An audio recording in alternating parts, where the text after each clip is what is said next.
What's up guys, it's Tommy here and welcome to a brand new video where we will discuss why didn't Liverpool sign anyone in the January transfer window of note, and we will look at the transfer strategy and what Liverpool are planning to do for the summer transfer window. But the fact of the matter is that for the whole 2024-25 season, Liverpool have the lowest transfer spending out of all the clubs in the Premier League. And this graphic that you can see, it's not even correct because it should read 10 million because that's what Chiesa cost. The Mamardashvili deal, which was around 25 million, will be for next summer. So right now Liverpool have spent 10 million pounds since the beginning of the season, since last summer. And as you can see, Brighton spent 231 million, Man United and Man City spent 200 million. I think Man City spent even more with the Nicolas Gonzalez transfer. Maybe this graphic was before that, because yeah, they spent Man City just spent 230 million pounds in this January transfer window. So maybe this graphic is not incredibly accurate. I just wanted to show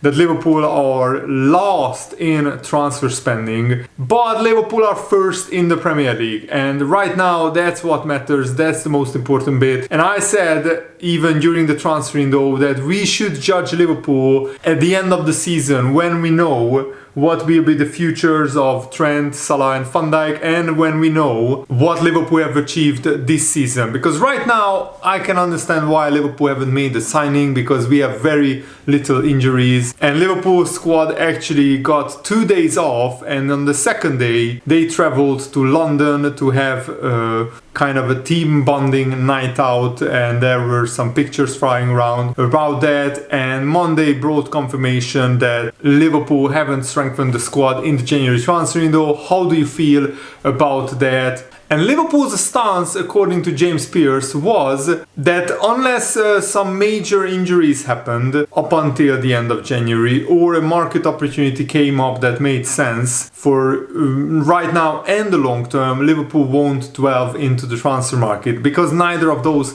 scenarios materialized. Federico Chiesa is the only senior player to arrive at Liverpool for the last 3 transfer windows, and that's quite a risky strategy, especially because Liverpool have so much uncertainty because of the contracts of Salah, Van Dijk and Trent Alexander-Arnold. And yes, Liverpool have a deal in place for Mamardashvili to join for 29 million pounds this summer, but maybe Liverpool kept their money in-house because we don't exactly know what kind of squad rebuilding, what kind of squad structure we would need to have. And yes, Liverpool have a very strong bench right now with Jota, Nunez, Curtis Jones, Harvey Elliott, Baturando, Conor Bradley, Kwanzaa, Tsimikas, Kelleher and Chiesa and Joe Gomez also in the squad. Liverpool failed to sign Martin Zubimendi, but Gravenberch emerged in his absence in the Liverpool midfield to become a world-class midfielder, so that worked out pretty well because of Arne Slot's coaching and because of Gravenberch's incredible potential.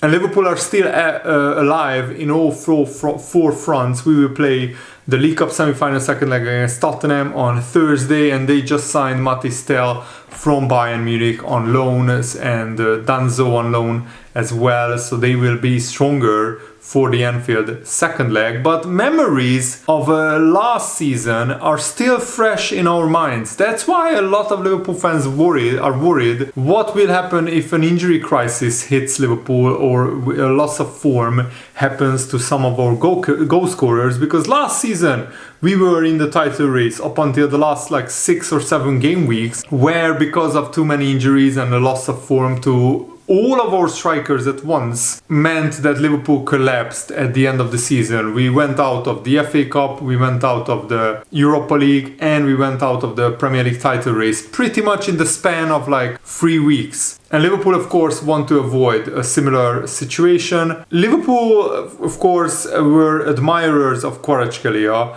but they didn't pursue the Georgia international because Liverpool already have Cody Gakpo and Luis Diaz. It would have cost around 65-70 million pounds. Of course, left back is an area where Liverpool will need to strengthen in the summer. Andy Robertson's form has been pretty terrible, and Tsimikas is not a long-term solution. And a backup to Gravenberch would have been very welcome, but Endo has been doing a decent job. And also we have Curtis Jones, who could fill in at the holding midfield role. And Gravenberch so far has been fit throughout almost the whole season, so hopefully he can stay fit for the rest of the season. It was part of Liverpool's strategy, apparently, according to James Pearce, for Liverpool to sit tight, because Liverpool need to be shrewd with how they use their resources, their money, and there will be certainly incomings come the summer. Liverpool are already working on targets, and of course by the end of the season we will find out what will happen to Salah, Van Dijk and Trent Alexander-Arnold, and that will largely dictate Liverpool's transfer activity for the summer. Of course, Liverpool also turned down offers for Trent Alexander-Arnold and Darwin Núñez as well, because Liverpool wanted to keep the squad together so we can attack the second half of the season from as strong a position as possible.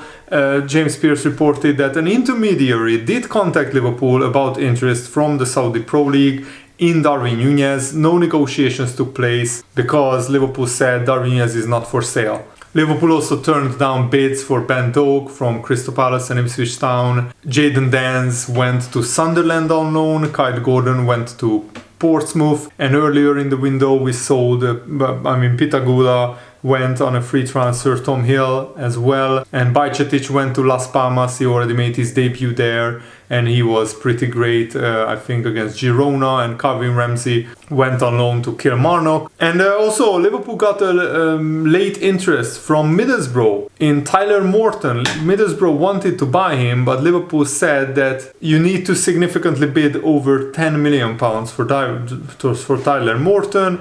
And Middlesbrough couldn't come close to that valuation, so Tyler Morton stayed put. So now Liverpool have a lot of midfield options, because not only do we have Curtis Jones and Endo as backup midfielders, but Tyler Morton and James McConnell as well. So any injuries in the midfield department, we have backups, of course, who are not on the same level as Gravenberch, McAllister or Szoboszlai, but we still have numbers. And it's probably the first time in multiple years and multiple transfer windows that Liverpool have sellable options who would command huge transfer fees. Darwin Núñez could go for 60, 70, even 80 million pounds. Luis Diaz could go for 60 million pounds, and even other players. Joe Gomez, Kostas Tsimikas, Robertson, Endo, Morton, Harvey Elliott, Diogo Jota, Luis Diaz, Darwin Núñez. I'm not sure they are all pretty much confirmed sales, but they are potential sales or possible sales if Liverpool wanted to get rid of them. We shouldn't sell, of course, all of these players, but Jota and Diaz have 2 years left on their contracts. Maybe Liverpool are not extending their contracts, maybe they will be sold in the summer. I don't think the rest aren't good enough. I just think that if Liverpool really wanted, we could sell any of these number of players. Of course, you wouldn't see Liverpool selling half of those, even probably, never mind all of them, but there is an argument to be made that we could sell Tsimikas and Robertson and completely revamp the left back area. You could also argue for the sale. I think that what is likely to happen is selling either Robertson or Tsimikas. Personally, I would sell Robertson because his decline has been very rapid and he needs to go to the Scottish League to wind down his career. Tsimikas is a good backup option. Sign somebody like Kerkez or somebody else who is much better than Tsimikas and Robertson and be the first choice left back. You could argue that Endo and Tyler Morton will be most likely sold. Darwin Núñez at the moment it looks like will be sold, and maybe Diogo Jota as well, because Jota will have 1 year left on his contract next season. I wouldn't sell both Diaz, Jota and Darwin Núñez. I wouldn't sell all of them. Maybe two of them if Salah stays. If Salah leaves, then it's a completely different conversation, completely different scenario. Jamie Carragher said there is definitely areas of Liverpool's team that can be really improved. Centre forward is a position where Liverpool could improve. Attacking midfielder is another one. Even though Harvey Elliott and Szoboszlai are doing a decent job, maybe you could upgrade on Harvey Elliott, but I would keep him, honestly. A left-sided defender is an absolute necessity if Van Dijk leaves. If not, then maybe Liverpool can go with the same back four into next season. I mean, the same four centre-backs. Konate, Van Dijk, Kwanzaa and Joe Gomez. But a left back is definitely needed. Right now, Liverpool have enough attacking numbers with 6 attackers. And Arne thought we'll want to have 6 attackers next season. So a lot of what Liverpool do in the transfer window will be dictated by whether Salah leaves or stays. Hopefully Salah stays. Then you could maybe make an argument of Liverpool selling Darwin Núñez for 70 million and reinvesting that money into signing a world-class striker like Alexander Isak from Newcastle, who would cost something like 120 million pounds. But you could argue that it's an investment that will pay off long term, because Isak would easily score 25-30 goals a season if he plays regularly at Liverpool. And Jamie Carragher said that Liverpool's decision-making process and what Liverpool's recruitment team have done over the past 8 to 10 years makes him trust Liverpool to do the right thing. For me, I have that much trust over what these guys, the Liverpool recruitment team, have done over the last 8 to 10 years. Even if I think they should buy, I look at the operation at Liverpool and go, they know more than me, so they will buy the right kind of players. I mean, it still amazes me that Liverpool's midfield have completely fallen apart, with Henderson, Fabinho being sold and Thiago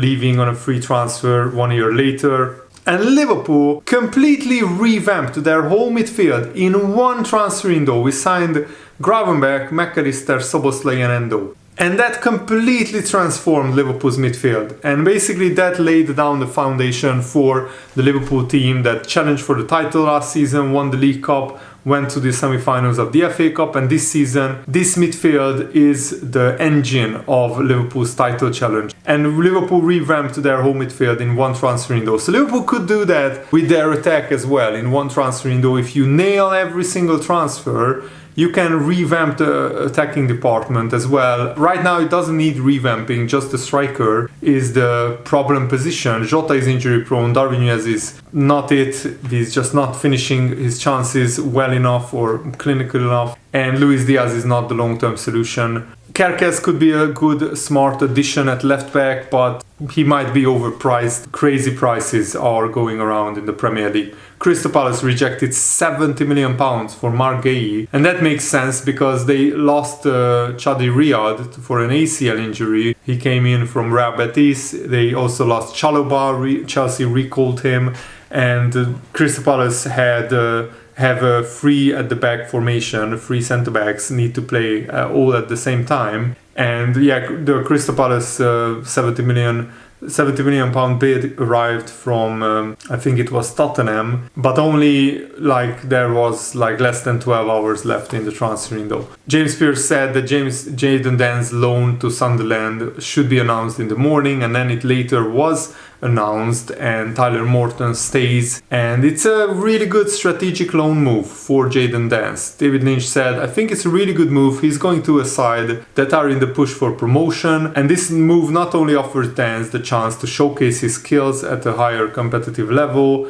but it also helps develop resilience and adaptability. And Jadon Dance could be either the backup for Sunderland's current striker, Wilson Isidore, or they could play as a two-striker setup. So he could be backup to him. They have also looked at using two up front, so it would be exciting for him to be a part of that. And so it's a really exciting move, and Jadon Dance could be the help that Sunderland need for their promotion push. So I will watch the Sunderland games with great interest watching the Jadon Dance. And James McConnell staying at Liverpool. David Lynch said, I still think the best thing for the player as an individual would have been to go out on loan, but it's a little bit of shame that Liverpool are keeping hold of him. But I do expect him to be in the squad for the FA Cup against Plymouth and a few Premier League games. And yeah, it's a big question how much James McConnell will play. And David Lynch also explains what Liverpool's summer window might look like. Liverpool's transfer policy won't be dictated by external pressure to spend, only by what it is felt is needed to strengthen. The one obvious area for improvement to be targeted is left back. Andy Robertson is beginning to look less capable of producing his best form 3 times a week, and also he should be back up right now to Tsimikas. There is well documented interest in Kerkez from Bournemouth, and Girona's Miguel Gutierrez has also been watched closely, and that's an interesting new player that Liverpool scouts have started scouting. So I might make a video around him and what his skill sets are and why he's an exciting prospect. But right now this is what happened in the January transfer window, and I also explained what Liverpool might do in the summer transfer window. So right now I'm not too worried. Hopefully we can steer clear and avoid major injuries to our key players, because if we can keep most of our starting 11 fit, then Liverpool have a great chance of winning the Premier League. And I also want to win the League Cup and go far in the Champions League, go far in the FA Cup. And this is such an exciting season. Let's just enjoy it and let's see what Liverpool can do in the summer transfer window. Thanks for watching, guys. Hope you enjoyed this. Have a nice day. See you later. Goodbye.